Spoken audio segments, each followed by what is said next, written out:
Hello everyone, আসসালামু আলাইকুম। কেমন আছেন সবাই? আশা করি সবাই অনেক ভালো আছেন। আলহামদুলিল্লাহ আমরাও সবাই ভালো আছি। নতুন আরেকটি ভ্লগ ভিডিওতে নাইমস ভ্লগে আপনাদের সবাইকে ওয়েলকাম জানাই। সকালবেলা এখানে নাস্তার জন্য খোলার পিঠা তৈরি করেছি।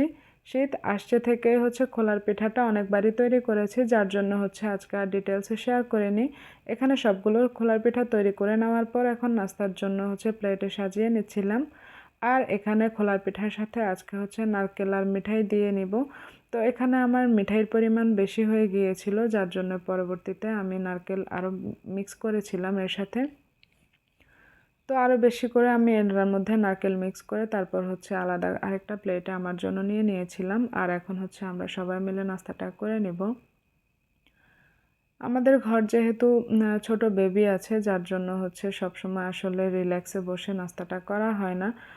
অনেক সময় ছোট বাচ্চা মানে কান্নাকাটি করে, তো ওকে কোলে নিয়ে আসলে নাস্তাটা করতে হয়। তো সবসময় আসলে যে শান্তিমতো বসে নাস্তাটা করতে পারি এমনটা না, এক এক দিন এক একভাবে যায়, তো এভাবে চলে আর কি দিনকাল। তো এই যে নাস্তা টাস্তা করার পর এখন এখানে রান্না বান্নার জন্য প্রস্তুতি নিচ্ছিলাম। এখানে লাল শাক বের করে নিয়েছি।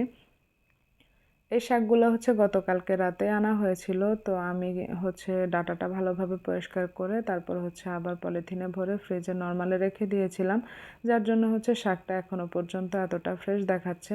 শীতের সিজনটাতে এখন বাজারে কিন্তু খুব ভালো সতেজ আর সব ধরনের সবজি পাওয়া যায়, বিশেষ করে শাকটা অনেক ভালো পাওয়া যায়। তো এখন কিন্তু এই শাকটা বেশিরভাগই আনা হয়, মানে সব ধরনের শাকই আনা হয়। তো আসলে বাজারে প্রত্যেকটা জিনিসের এখন দাম অনেকটাই কমার কারণে মধ্যবিত্ত বলেন আর নিম্নবিত্ত বলেন সবারই কিন্তু এখন চলাটা অনেকটা সহজ হয়েছিল। কিছুদিন আগেও যখন সবজির দাম আকাশ ছোঁয়া ছিল, তখন কিন্তু মধ্যবিত্তদেরও চলতে অনেক বেশি কষ্ট হয়ে গিয়েছিল, যেহেতু প্রত্যেকেরই একটা সীমিত আয়ের মধ্যে তাদের সংসারের অসীম অভাবগুলো পূরণ করতে হয় বা অসীম চাহিদা পূরণ করতে হয়। সেক্ষেত্রে যদি জিনিসপত্রের দাম মানে নাগালের বাইরে চলে যায় তাহলে তো চলাটা অনেক বেশি মুশকিল হয়ে যায়, আর সংসার চালানো তো অনেক বেশি টাফ হয়ে যায়। তো এই যে এখানে আমি চিকেন রান্না করব, যার জন্য চিকেনগুলো প্রথমে ভেজে নিচ্ছিলাম, তারপর চিকেনটা রান্না করব। তো চিকেনটা সবসময় যেভাবে রান্না করি সেভাবে রান্না করব, আর ডিটেলসে ওইটা মানে শেয়ার করব না। আমরা চাইলেই কিন্তু আমাদের সংসারের অনেক খরচ মোটামুটি নিজেদের আয়ত্তের মধ্যে রেখে আমরা চলতে পারি। আমরা প্রত্যেক সপ্তাহে আমাদের নির্দিষ্ট একটা অর্থ সংসারের খরচের জন্য আমরা বরাদ্দ করতে পারি, আর ওই বরাদ্দকৃত অর্থের মধ্যে আমরা সংসারের চাহিদাটা আসলে পূরণ করার চেষ্টা করতে পারি। এক্ষেত্রে কিন্তু সংসারের অল্প কিছুটা টাকা হলেও আমরা সেভ করতে পারবো। আর লেনদেনের ক্ষেত্রে অবশ্যই কিন্তু কার্ড অথবা কোনো অ্যাপস ব্যবহার না করে যদি নগদ অর্থ ব্যবহার করা যায়, সেক্ষেত্রে কিন্তু সংসারের খরচের দিকে একটু হলেও মানে সতর্ক হওয়া যায়। তারপর আমরা সংসারের প্রতিটা জিনিস কেনার পর দেখা যায় যে অনেক খুচরো পয়সা আসে বাসায়, কিন্তু ওই পয়সাগুলো আমরা সবসময় আসলে ওইভাবে যত্ন করে রাখি না, বা ওইগুলো অত বেশি একটা গুরুত্ব দিয়ে আর তখন খরচ করা হয় না, যার জন্য আমরা পয়সাগুলো অনেক সময় হারিয়ে ফেলি। তো আমরা যদি ওই পয়সাগুলো নির্দিষ্ট একটা ব্যাংক অথবা নির্দিষ্ট একটা পাত্রে যদি আমরা জমা করি, দেখা যাবে মাস শেষে আমরা কিন্তু অনেকগুলো পয়সাই জমাতে পারি, আর সেক্ষেত্রে পয়সাগুলো হারিয়ে যাবে না। ওইভাবে করেও কিন্তু আমরা কিছু টাকা জমাতে পারি। তারপর আসেন বিদ্যুৎ বিল এবং যে গ্যাসের যে বিষয়টা এটা তো এখন বলতে গেলে আমাদের নাগালের মধ্যেই আছে। মানে আমরা চাইলেই কিন্তু আমাদের খরচটা সীমিত করে বিদ্যুৎ এবং গ্যাস থেকেও কিন্তু সংসারের অনেক টাকা সঞ্চয় করতে পারি বা সাশ্রয় করতে পারি। এখন কিন্তু অনেকেরই গ্যাসের যে লাইন সেটা কিন্তু প্রিপেড মিটার হয়ে গিয়েছিল। বিদ্যুতেরটা তো অনেক আগেই অনেকের প্রিপেড মিটার হয়ে গিয়েছিল, যার জন্য এখন আমাদের বিদ্যুৎ বিল বলেন বা গ্যাস বিল বলেন সবটাই কিন্তু আমাদের খরচ উপরে ডিপেন্ড করে। আমরা যদি সীমিতভাবে অপ্রয়োজনীয় খরচ না করি তাহলে কিন্তু আমাদের অল্প খরচের মধ্যে বিদ্যুৎ এবং গ্যাস বিল মানে সাশ্রয় করা সম্ভব। তারপর আমরা অনেক সময় অনেক ব্র্যান্ডের বা অনেক শপে ডিসকাউন্টে অনেক জিনিস বিক্রি করে থাকে, তখন কিন্তু আমরা ডিসকাউন্ট দিয়েছে এই হিসেবে আমরা প্রয়োজনীয় অপ্রয়োজনীয় অনেক জিনিস কিনে ফেলি। তো সেক্ষেত্রে আমাদের একটু সচেতন হয়ে তারপর হচ্ছে কেনাকাটা করা উচিত।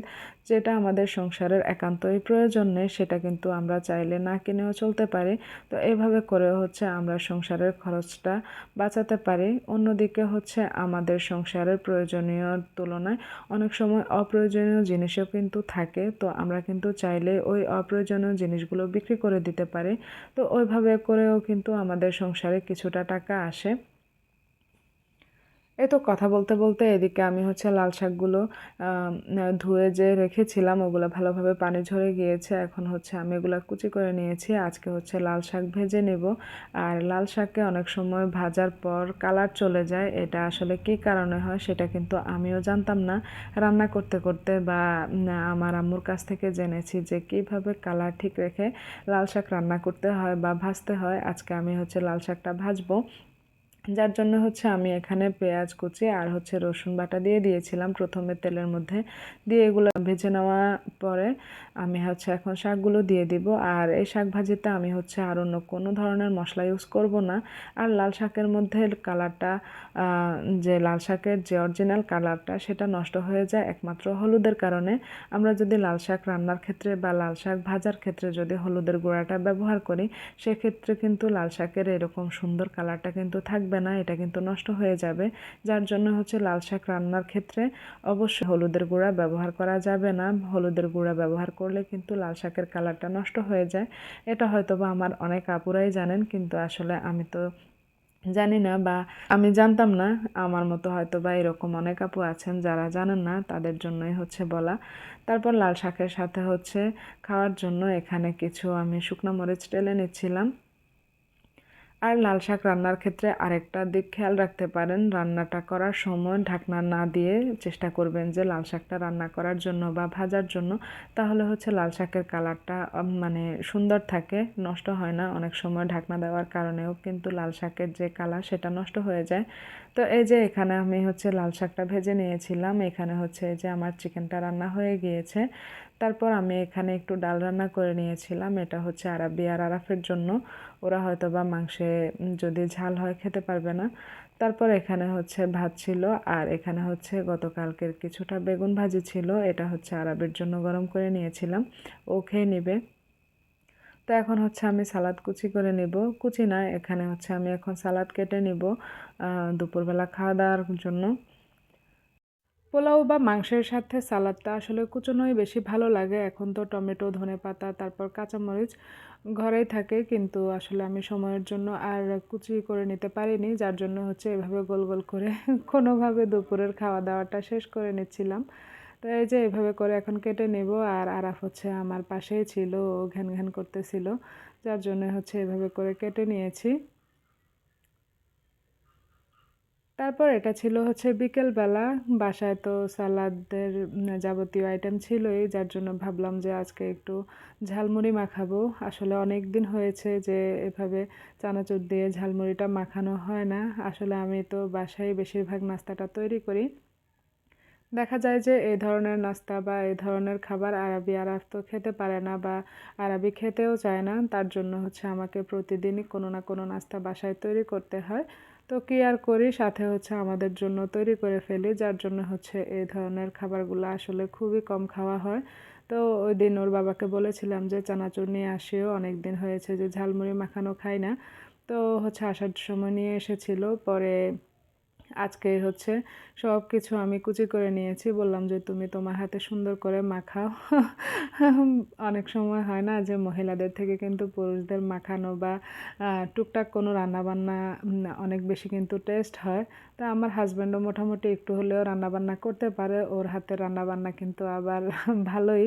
হুম, ও যেহেতু অনেক দিন হচ্ছে মানে চট্টগ্রামে ছিল, বিয়ের পরপরই তো আমি আসিনি, আমি হচ্ছে অনেক পরে এসেছিলাম। তো ও একাই হচ্ছে থাকতো এখানে, আর মাঝে মধ্যে ইচ্ছে হলে রান্নাবান্নাও করতো। তো ওইভাবে আর কি ও টুকটাক একটু রান্নাবান্না করতে পারে, যার জন্য হচ্ছে আমারও একটু বেড়াতে গেলে সুবিধা হয়, আর ওর খাওয়া নিয়ে আমার টেনশন করা লাগে না। তো এই যে এখন হচ্ছে ঝালমুড়ি মাখিয়ে নিচ্ছি। আপনাদের কার কার এইভাবে খেতে ইচ্ছে করছে অবশ্যই কমেন্টস করে জানাবেন। ভিডিওটি আজ এ পর্যন্তই, সবাই ভালো থাকবেন। আল্লাহ হাফেজ, আসসালামু আলাইকুম।